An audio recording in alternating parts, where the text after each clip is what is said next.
Everybody, it's Christine, and today is the first, which means brand new kits are out from the scrap room, and I am gonna just jump right into this month with one of my double shot page kits, and this one specifically is the photo play page kit, which you can see and get the feel for already, is a bright, colorful birthday collection.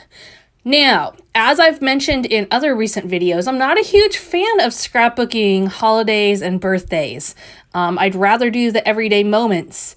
So I'm going to focus today a little bit, again, on how I combat that, as well as I'm going to do a follow-up for the page that I did the rolling strips of paper on. I did some paper rolling today so you can see how I did it and how I made it stick. So let's dive into the process. First of all, this is a very colorful page kit, and I am going to use the page that you just saw to be the basis for my creations for a couple of reasons. Number one, it's a birthday themed one and I'm stuck for ideas on a birthday theme. Number two, it was a page that I did that had a lot of bright, colorful patterns on it as well, and it ended up working together really well. So I reference back to that so that I can kind of look at what I did there that made it work.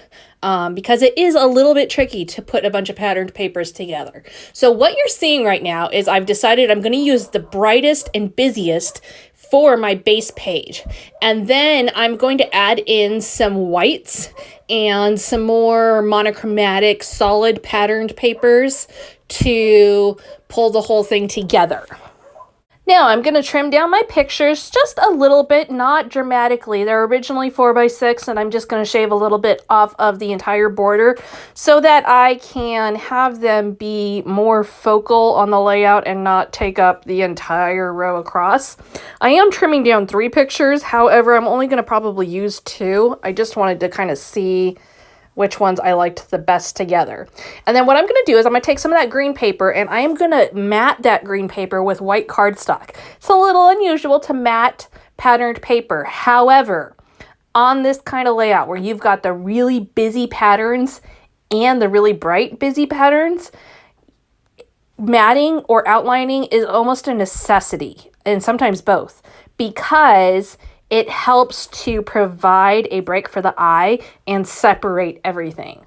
So yes, I did mat my patterned paper. I'm going to mat my pictures. I'm going to mat my pictures on white, and then I'm going to put them on top of white. Lots of matting and breaking things up going. And yes, you're seeing that I'm just using some scraps for my white background. These are some scrap paper that I had that had a white background, so I'm just using that for my white rather than cut into a whole full sheet of cardstock. And there you can see I've matted my pictures onto one sheet and then I'm putting those onto white. That already really makes the pictures pop, despite the fact that I've got that busy paper in the background. And really it kind of makes the pictures pop off because of the busyness and the white. Those two combined make the pictures pop right off the page for you. Now I'm going to add some stickers and such to my layers. One thing I want to do is create a border, and so there are these birthday candle stickers that come in the page kit. So I am going to use those as a border at the bottom of my pictures. And I'm just right now kind of trying to figure out where I want to place those alongside my title. So I'm going to do a little putting down, pulling back up, all that kind of stuff that you see me do all the time. Maybe I do a little bit more tonight.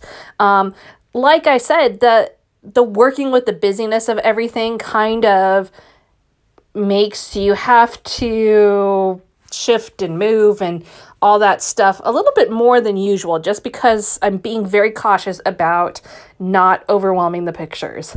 And so you will see tonight I move things around quite a bit.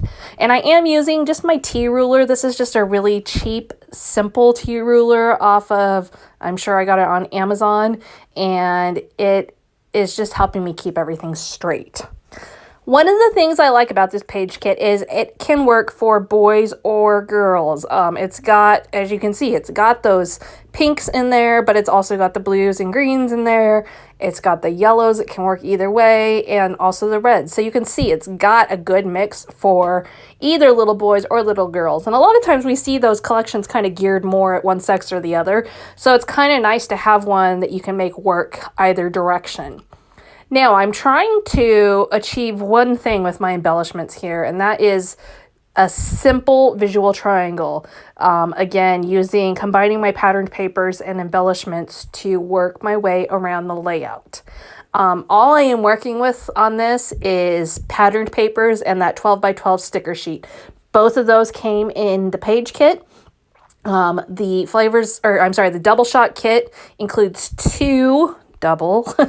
two page kits with some embellishments, 3 patterned papers, and a couple of cardstocks.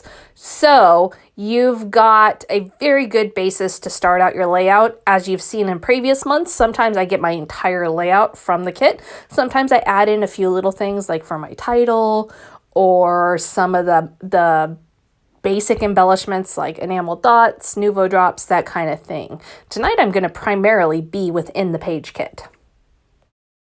Now, as promised, last month I had a fall video up for you where I was talking about adding dimension and I rolled my paper strips. However, my camera shut off, so I did not actually get the actual rolling and putting them on there on camera for you. So today I am going to go ahead and show you how I do that.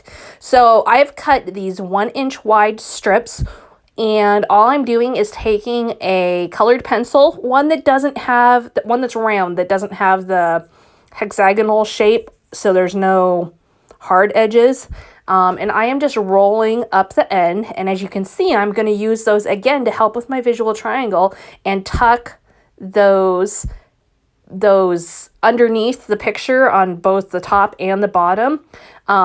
This does a couple things. First of all, it frames the picture really nicely. Second of all, it brings in dimension without having to do anything crazy. And all I'm doing is rolling them, sticking them on there, and then I am going to go ahead and stick one little strip of foam adhesive inside of each roll to keep them from getting completely flattened when I put them in an album. The other thing I'm going to do is I'm going to secure the ends with adhesive dots, and I'm just going to put one dot down where I want the roll to land. You can see this is a little bit of a tedious process.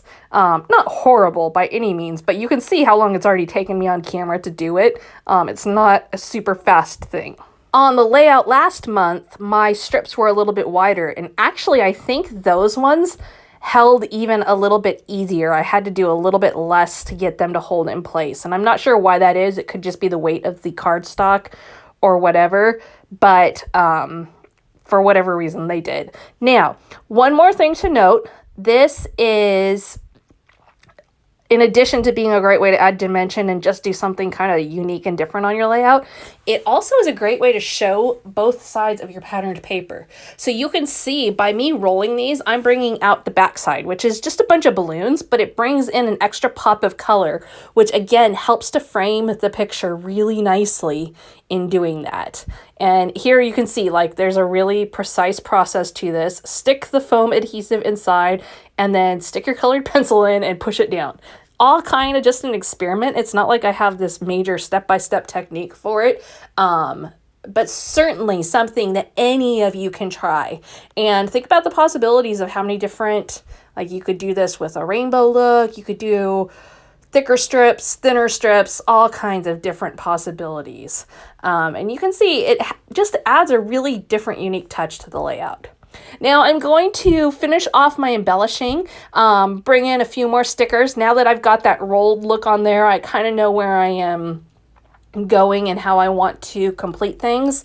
There's not a lot of room, as you can see, to embellish too far beyond the pictures, simply because I've got that busy patterned paper and I don't want it to get too crazy. At this point, you can see I've got 2 corners going of a triangle and more of really a diagonal design. I am going to off camera add a few little details just above my right hand picture in order to make it a triangle instead of a diagonal, because a diagonal with this patterned paper background is not going to work. It's not going to be able to be completed going top from one bottom corner to the top corner, whereas I can add some stuff right above that picture and help frame the pictures even more and have a good visual look that way. So there you have it, a birthday layout based on a previous layout for a couple reasons, both the bright patterned papers as well as a jumping off point for my birthdays, as well as some tips and tricks on how to add dimension and ways to work with these busier patterned papers. Thank you so much for being here today. Please hit that subscribe button. And if you haven't checked it out already, I do have a giveaway going through the weekend. This is the Halloween weekend, so if you're watching this after the 2nd, it's no longer going. But if you are watching it before the 2nd, check it out, get in on that giveaway, and we will see you again next time.